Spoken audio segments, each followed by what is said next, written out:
Doing what with who? Everything that I read disgusted me, Karrine recalled in 2005 when discussing her writing process. From years of journals throughout an abusive childhood, troubled teenage years, and the notorious years on hip-hop sets and hanging out on the party scene, she culled the recollections that became confessions. Steffans was born in St. Thomas of the U.S. Virgin Islands, where she had an abusive and neglectful mother, but at least had the guidance and love of her grandmother. At age 10, she moved to Tampa Bay, Florida, where without her grandmother, she faced worsening abuse and indifference from her mother. Without the love, support, and encouragement of my grandmother, I looked for those things outside the home, she wrote. She stayed out on the streets rather than going to her abusive home, a pattern she would later identify, writing, quote, "I would much rather have been on the streets as a derelict than to feel like I was in the way."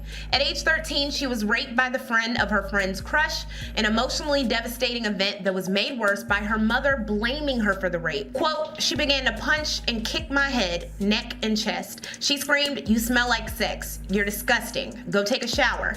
My mother never once expressed concern or worry about me, never asked if I was all right. She automatically attacked me and made me feel dirty and low, the same way I felt in that motel room."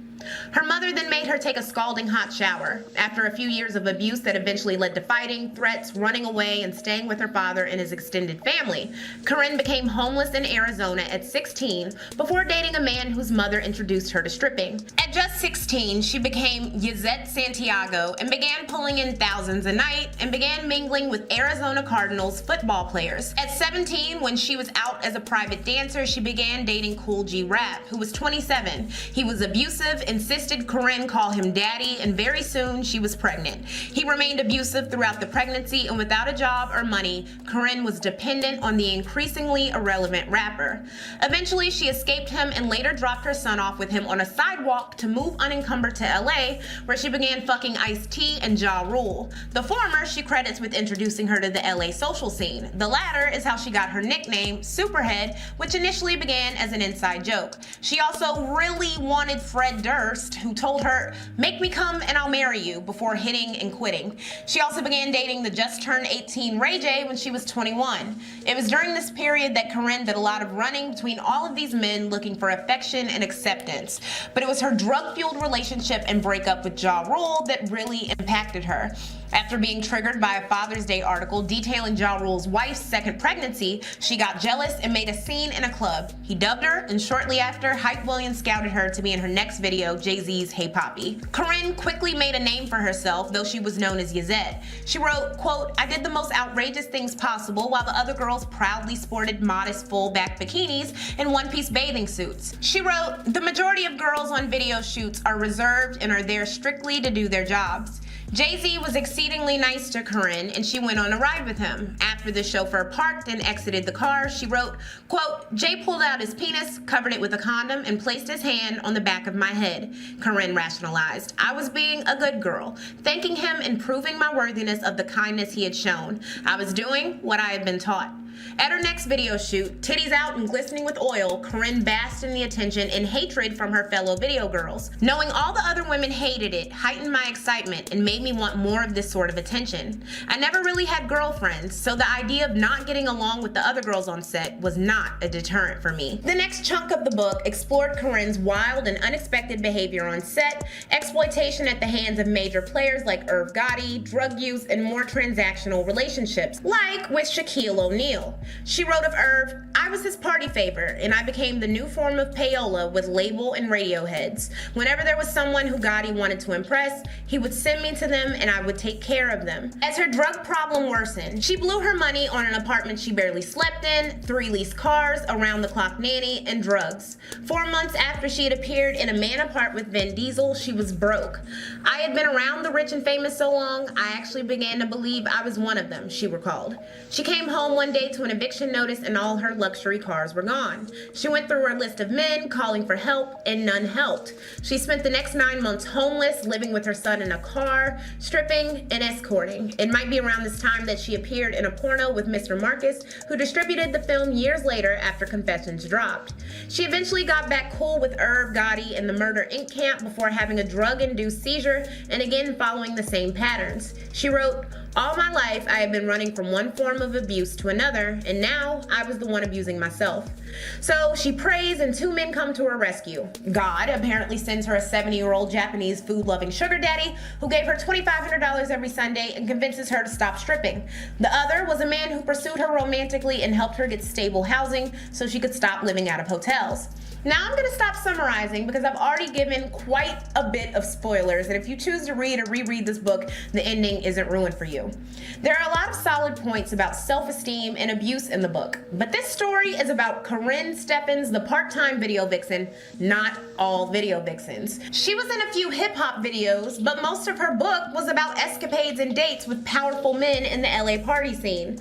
The things she struggled with were exacerbated by the harsh exploitation of the hip-hop world, but they are things she would have struggled with no matter the profession she was in. Her book inadvertently made all video vixens out to be as troubled as she was, and it's kind of understandable why top-billing video vixens who still wanted to work and navigate the misogynistic landscape, like Melyssa Ford, distanced themselves from Karrine, which we'll come back to in a moment.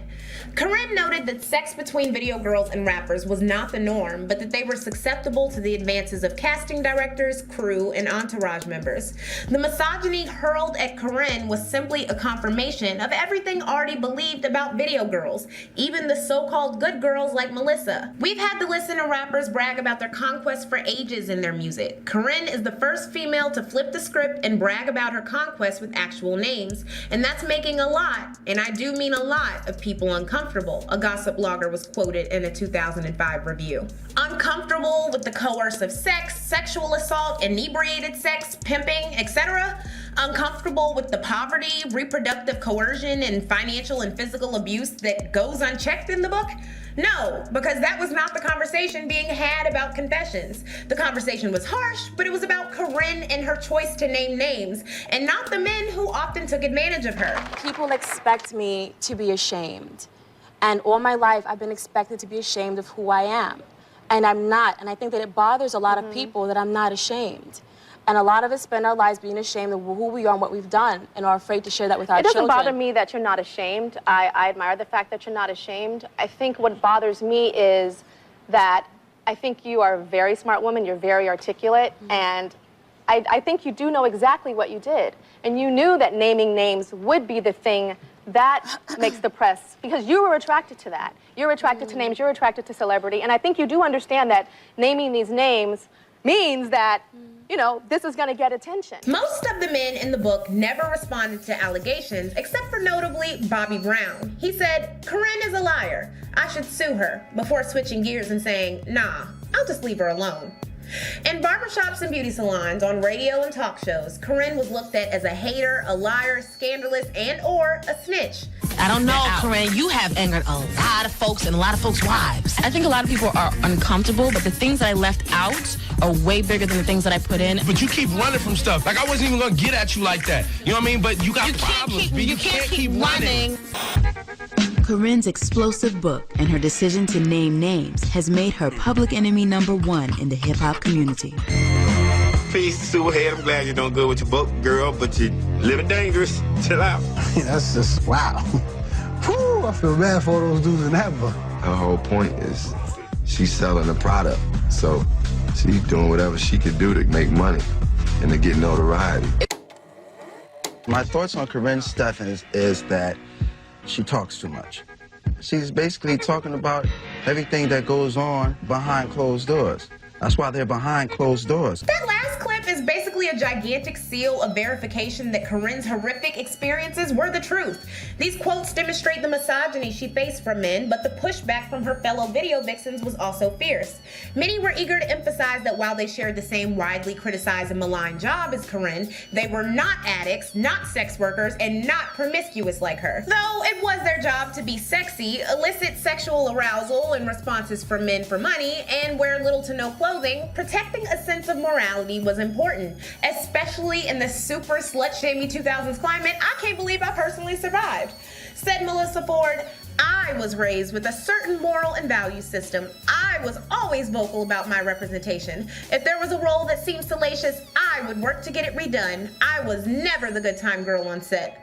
Melyssa further elaborated on Steffans, saying, She has a sense of ownership of who she is. She has no problem admitting she's a whore. Statements like these are often found in other areas of sex work. Think sugar babies who look down on escorts and strippers who look down on cam girls. Fuck that nigga. He'll be the first one busting another some porn tonight. At least we ain't doing that. And you best believe the video vixens look down on the strippers just like non-sex worker women look down on the strippers and everybody else.